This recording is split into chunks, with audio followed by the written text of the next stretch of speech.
Well, this evening, the family pleading for residents to be vigilant and help them track down the men suspected of killing the 22-year-old nursing student. The family saying if they did it once, they'll do it again, and that the community needs to work together to get them off the streets. We don't want this for more girls. We're scared. During a Wednesday night press conference, family of 22-year-old Leslie Palacio spelled out her name with candles and hung her photos in their front yard.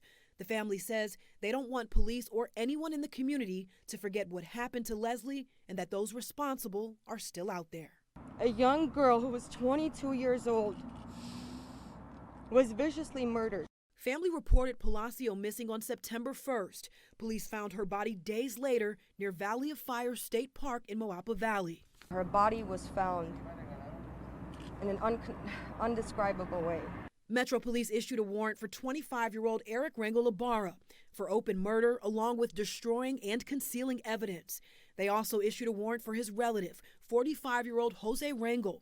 He's charged with destroying and concealing evidence and harboring a felony offender.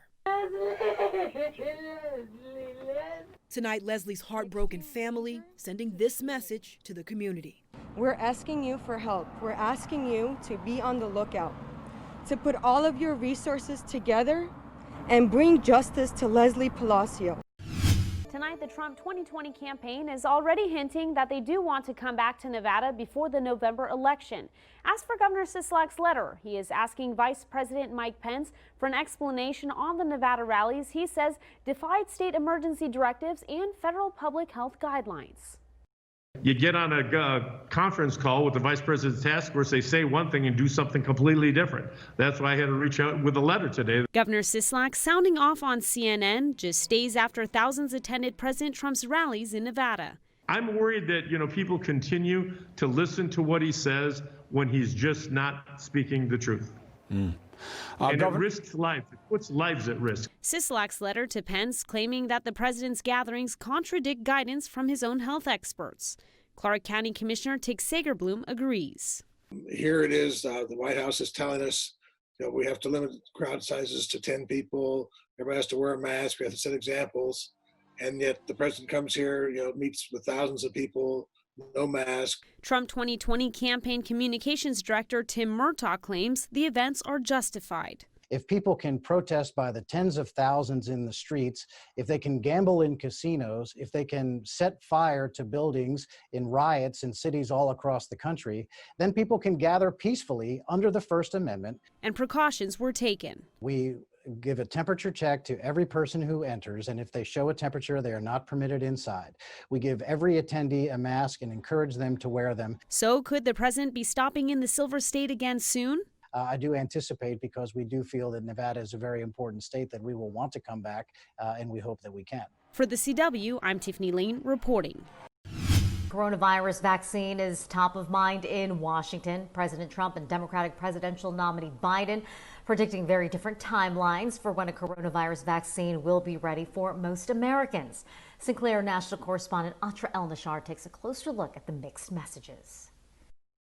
The CDC out Wednesday with a playbook for states to prepare for the distribution of a coronavirus vaccine. As soon as it's given the go-ahead, we will get it out, defeat the virus. President Trump remains optimistic a vaccine will be ready very soon. And we think it could even start taking place in October, but certainly during November, December would be the latest. We'll be able to distribute at least 100 million vaccine doses by the end of 2020. Earlier in the day, CDC Director Dr. Robert Redfield telling lawmakers he thinks a vaccine will be ready between November and December. Very limited supply and will have to be prioritized. Predicting the general public won't be able to get the vaccine until sometime next summer or later.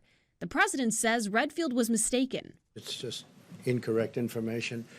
And I called him, and he didn't tell me that, and I think he got the message, maybe confused. Some Democrats were quick to point to the discrepancy as reason not to trust the president on vaccines, something Democratic presidential nominee Joe Biden didn't shy from.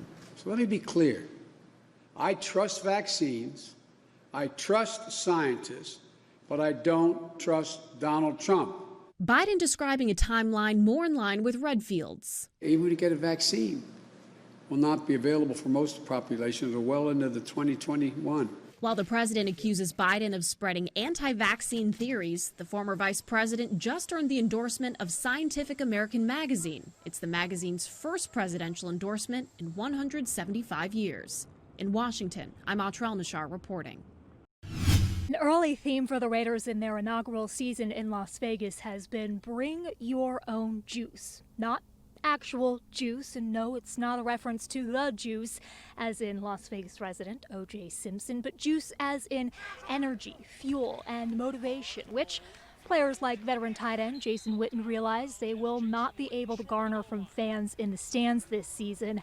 At least for week 2, though, there is no lack of juice for the Raiders, who not only debut their brand new home at Allegiant Stadium, but do it on Monday Night Football and against a legend like Drew Brees and his New Orleans Saints. You know, it's the only show on. You know, it's a great opportunity, platform to show the rest of the league what you're capable of doing. And anytime you get to open up a new stadium, there's a lot of excitement, buzz. It's disappointing no fans will be able to be there, but still a great opportunity for us. Coach Gruden's echoed that to us. You know, we're representing a city here, and go out there and play good football and, you know, give them something to cheer about. What was it like last week playing with no fans? Best way to describe it, I felt like it was a scrimmage or a practice. You find yourself where you feed off the fans sometimes.